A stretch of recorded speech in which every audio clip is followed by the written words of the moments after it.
Salut à toi et bienvenue sur ce nouveau tuto.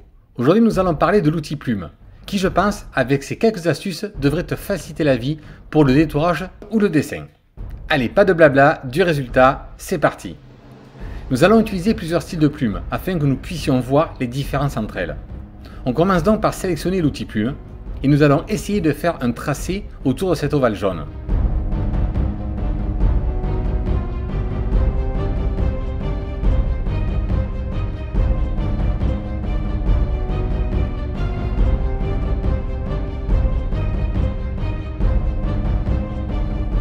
Le tracé est très correct, mais imparfait.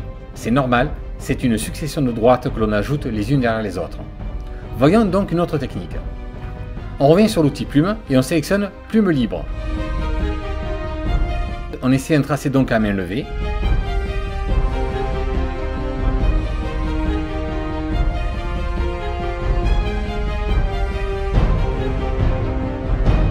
Forcément, sans assistance d'aucune sorte, c'est très difficile de pouvoir faire de bonnes courbes. Mais il est redoutablement efficace pour d'autres situations où la liberté de mouvement est primordiale. Essayons autre chose. Retournons à l'outil Plume, puis à point d'ancrage. Ainsi, on peut ajouter des points pour mieux ajuster notre courbe. Regardez l'exemple. C'est efficace, mais ce serait tellement long pour bien ajuster tout cela.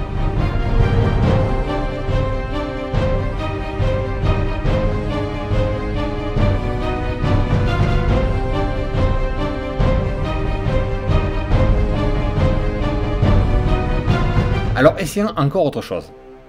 Cliquons sur Plume, puis sur Plume de courbure. Posons notre premier point, puis au fur et à mesure où l'on suit l'ovale, la magie s'opère. La courbe devient parfaite.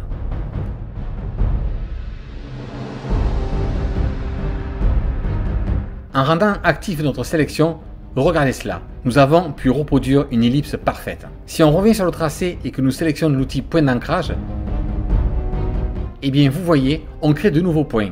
Et quand on va sur ces points, eh bien en les étirant, cela crée de nouvelles petites courbes. On se rend compte qu'en mélangeant les techniques et les différents outils Plume, cela permet de pouvoir faire bien les choses créatives.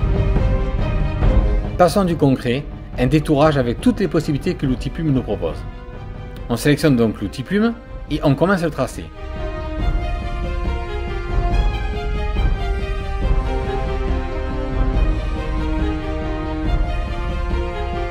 Première difficulté.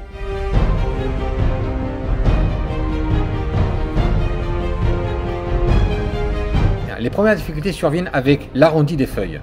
Nous allons donc choisir la plume de courbure afin de surmonter notre problème sans effort.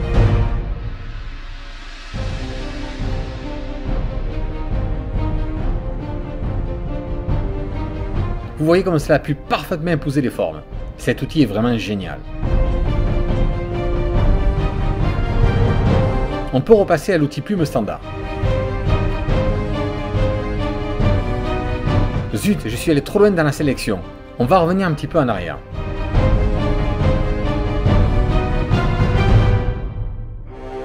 À ce niveau-là, la feuille est très arrondie. Nous allons de nouveau reprendre l'outil de courbure.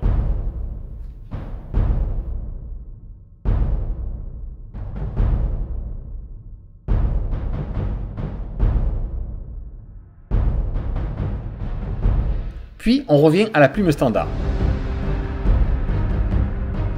La boucle étant bouclée, on fait un clic droit sur la souris en choisissant définir une sélection. On laisse un pixel et on valide. Et voilà, nous avons une belle sélection réalisée sans douleur.